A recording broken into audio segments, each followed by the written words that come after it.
Is your Trello board stuck, leaving your cards stubbornly in place? Let's get them sliding again.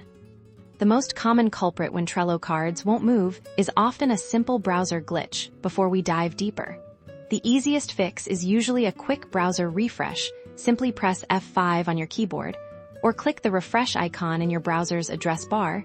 This often clears temporary issues and gets things working again. If refreshing the page didn't do the trick, your browser's cache and cookies might be the problem. Clearing these can resolve persistent glitches. Go to your browser settings. Look for options related to privacy or history, and find the Clear Browsing Data or Clear Cache and Cookies function. Select a time range, typically all time, and proceed to clear the data. Remember to close and reopen your browser afterward.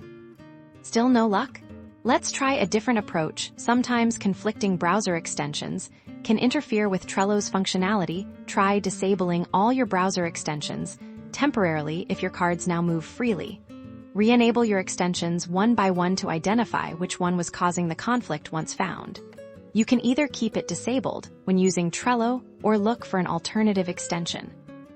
External factors can also play a role if you're experiencing this issue across multiple devices or browsers. It's worth checking Trello's status page online. A quick search for Trello status will lead you to their official page, where they report any ongoing outages or known widespread issues. If Trello is experiencing problems, all you can do is wait for them to resolve it.